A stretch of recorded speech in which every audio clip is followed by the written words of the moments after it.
Welcome to MTG Anarchy, where we take a look into the world of Magic the Gathering and stir a little chaos into the mix. This is Michael, and it's great to see you here. Today we are actually going to be focusing on another ranking video, today we're actually going to be focusing on the demigods. Now, looking into the new set, Theros Beyond Death, it brought in a lot of new subtypes and archetypes. When it comes to Elder Titans, when it comes to demigods, when it comes to a lot of things that are out there. And it even returns some mechanics as well, like Constellation and everything like that. But honestly, when you're looking to go ahead and build a deck, you want to go ahead and have a good focus. And with these demigod cards that they've released, they've actually gone ahead and helped either improve the gameplay or they might have worsened it. I mean, it just depends on an individual's opinion on what these cards are. And so, with that said, I wanted to go ahead and take a look into the demigod cycle to see which one, in my opinion, was the best of the best and the worst of the worst when it comes to the demigods. Now, before we actually jump into it, if you like stuff like this and you want to go ahead and catch more of this type of content, go ahead and subscribe to the channel and ring that bell notification. Honestly, this will let me go ahead and show you guys what I feel is good in Magic, what's bad in Magic, as well as other things that are going to be coming out later on in the future. But with that said, let's actually go ahead and jump into my top rankings. So, number 5 that I felt with the demigod cycle, and the worst demigod of the 5, in my opinion, would be Anax, Hardened in the Forge. For 1 colorless and 2 red, it's a legendary enchantment creature, demigod. Its power is equal to your devotion to red. Whenever Anax or another non-token creature you control dies, create a 1/1 red setter creature token with this creature can't block. If the creature had power 4 or greater, create 2 of those tokens instead. Its toughness is 3.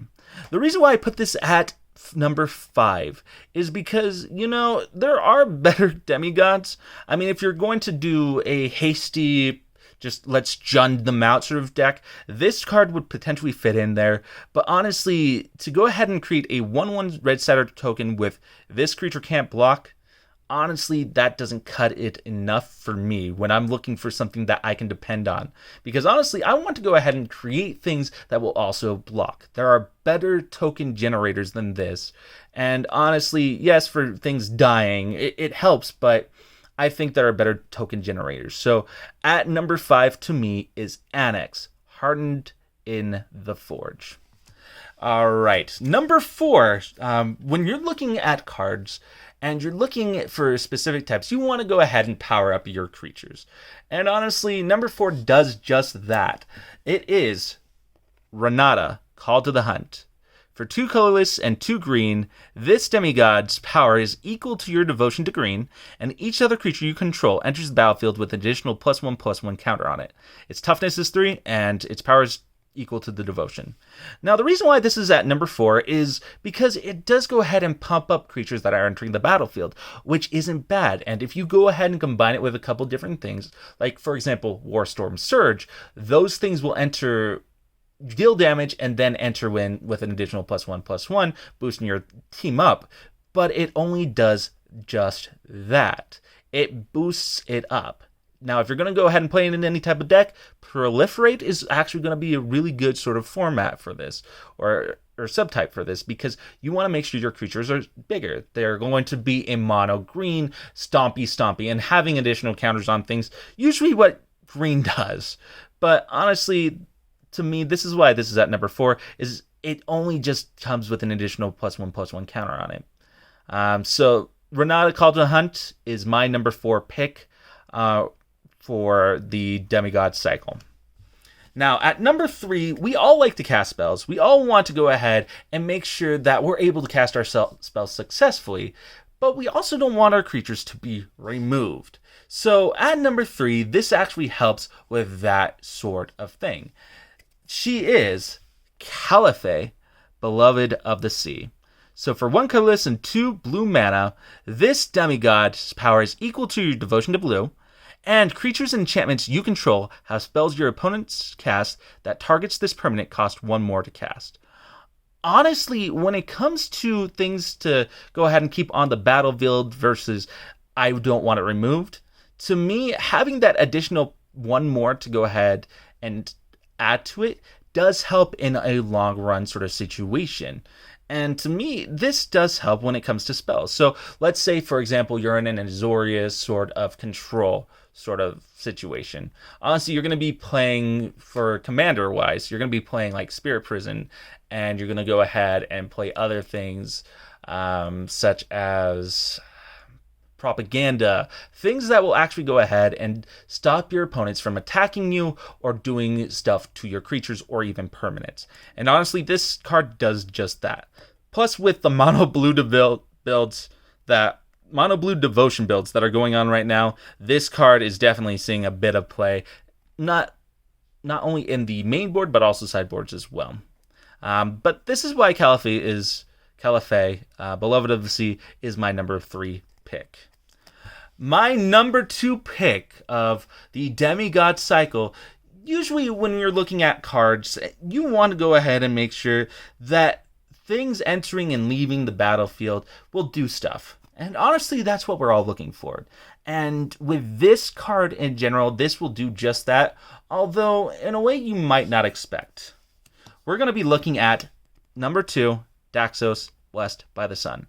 For 2 white mana, this Demigod's toughness is equal to your devotion to white, and whenever another creature you control enters the battlefield or dies, you gain 1 life.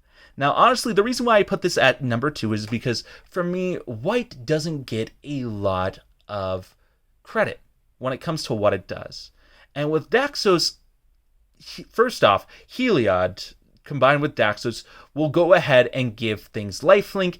It will go give counters, +1/+1 counters, boosting your team up. The reason why I liked Daxos at number 2 is because of the fact that it will gain you life.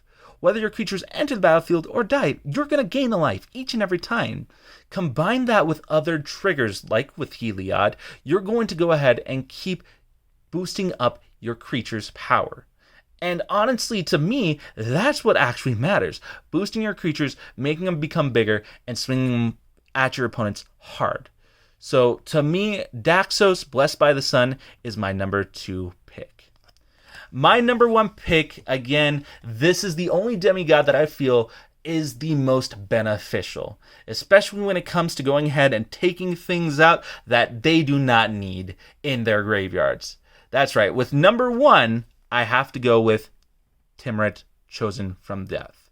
This 2-drop, so 2 swamp, demigod, its toughness is equal to your devotion to black, but if you pay 2, you can exile up to 2 target cards from graveyards. You gain 1 life for each creature card exiled this way. This helps with getting rid of reanimating, getting rid of return decks. And honestly, if it's only creatures, depending on how much mana you have, you can potentially exile your opponent's graveyard out. Plus, with things such as Grey Merchant of Asphodel or Gary, you're going to go ahead and gain life. Your opponents are going to lose life. And honestly, getting rid of things from opponents' graveyards are a great sort of thing. This is legitimate graveyard hate. If you're not playing this in mono black devotion, honestly, why aren't you? This is an exile spell. This gets, go ahead and put it in the mill deck. Mill stuff, go ahead and pay 2, 1 in the black, and mill whatever you feel is necessary to mill out of the deck. But honestly, this is why Tymaret is number 1. Again, to go through my top 5 list, let's go through that one more time. I have at number 5, Annex, Hardened in the Forge. Number 4, Renata, Call to the Hunt. Number 3, Caliphate, Beloved of the Sea. Number 2, Daxos, Blessed by the Sun. And number 1, Tymaret, Chosen from Death. But what did you guys think? Do you guys think that this is your top was Tymaret? Do you guys think that you have a different type of list that you would want to look into? Go ahead and let me know in the comments down below. Also, let me know what is your favorite demigod and why. But with that said, we are now coming to the close of this video. So if you liked this type of video, go ahead and leave a like. Also share it to those who actually want to go ahead and take a look to see what sort of things are out there. Also, again, if you like this type of content, go ahead and subscribe to the channel and ring that bell notification to go ahead and keep you up to date with what new things are coming out, as well as new things that we're going to talk about in these rankings or discussion, or even box openings or anything like that. But with that said, this is Michael from MTG Anarchy, and I hope I've gone ahead and stirred a little bit of chaos in your day.